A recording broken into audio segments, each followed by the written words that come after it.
What's up, guys? It's Coach Grant with First Down Training, and today we're going to be breaking down how to be patient off the line of scrimmage versus press. So we're going to be talking about a great release that you guys can use when you got a little bit of space to work with this DB. Maybe he's in this catch technique and how you guys can be patient and let this play develop. So I hope this video gives you guys some value on just what you can do off the line to create some space, okay? But also, fellas, like I mentioned earlier today, our How to Improve Your Route Running in 10 Days training program is 50% off. So it's a specific set of drills broken down into a specific schedule for 2 weeks with those specific drills to improve your route running, okay? So if you want a full route running schedule today only, it's going to be 50% off. Check out that very first link in the description, fellas. Hope we get you guys on that program soon. Really will give you a lot of value in terms of your route running. It's a 50-minute long video, so I hope it helps you out. Let's get started with this breakdown, okay? So now we're looking at this router from Robbie Anderson. He's going to be doing this slide release and running up on this slant. So the main thing is that when we do a slide release, we got to be able to do what? We got to work this DB off that platform. I got to get him to slide out with me. That's the whole point of slide release, right? You want to slide him right, then leave him.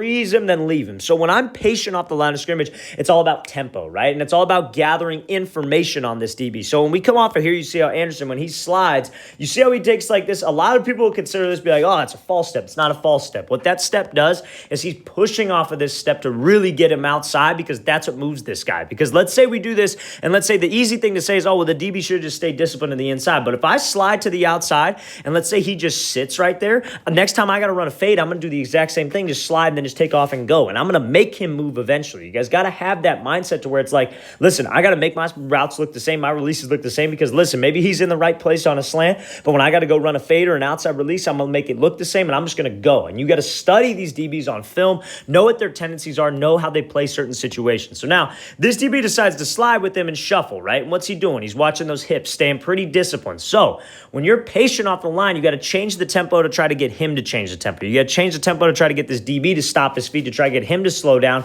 And then I got to be sudden, right? So it's patient, then sudden. I want to go from 0 to 100, and that's what gets me separation in this type of a situation. So I slide out, and then you see how he hits him with just that quick little, just 1, 2.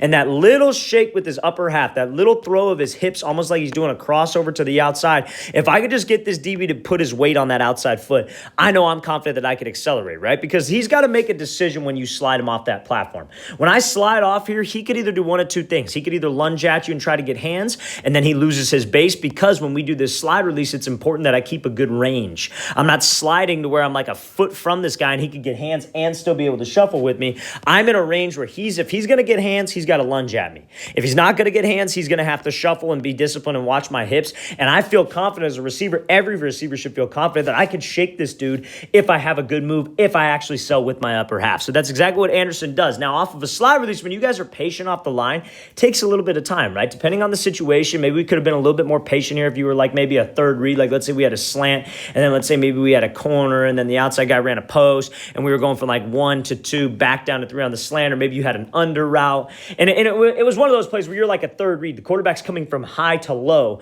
You maybe could be a little bit more patient than this, but when we're patient, we can't just keep that same speed throughout. After we make that move and we get him off balance, I got to accelerate, because trust me, this DB knows he got beat. So I got to make sure that I pump my arms, I drive my legs, I accelerate, and I win that race to the ball. There's plenty of separation. Great job getting the first down here by Anderson. Let's watch the thing again, full speed one more time. Great job sliding, using that front leg to slide him out, selling with those hips, then accelerating off that ball. Great route. All right, guys, I really want to thank you for watching. I really appreciate it. If you guys have any questions at all, please leave those in the comments below. I'll get back to you as soon as possible. And also, fellas, improve your route running in 10 days. 10-day step-by-step program. How to improve your route running. The specific drills broken down to a specific plan to improve your route running. 50% off today only. Check out that very first link in the description. I'll see you guys next time.